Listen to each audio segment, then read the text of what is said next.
dünya gibi ülkemiz de koronavirüsle mücadele ediyor. Dünyayı saran bu sorunla mücadele ederken dikkate almamız gereken bazı önlemler var. İşte tüm Türkiye'yi koronavirüsün yayılmasında koruyacak 14 kural.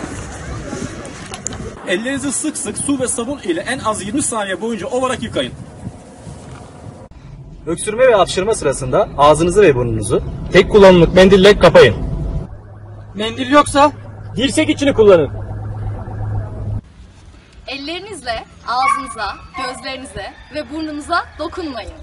Planında size bir mesajı var. Söyle.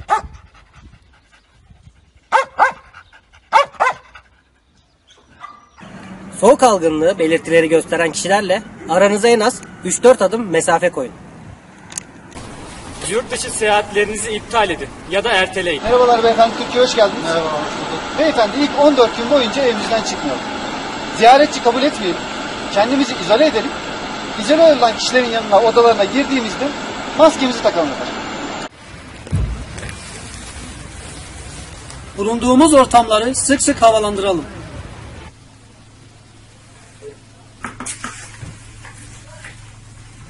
Sık kullandığımız yüzeyleri her gün temizleyelim. Kişisel eşyalarınızı ortak kullanmayın. Gün boyu farklı yüzeylere temas eden kıyafetlerimizi yüksek ısıda yıkayalım.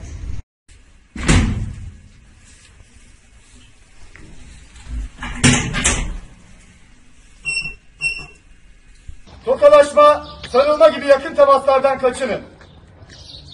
Güçlü bir bağışıklık sistemi için bol sıvı tüketin.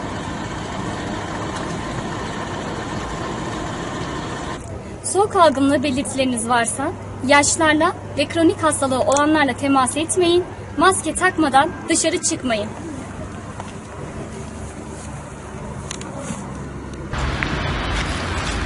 Düşmeyen ateş, öksürük ve nefes darlığınız varsa maske takarak bir sağlık kursuna başvurun. Risk almayalım, gerekeni yapalım.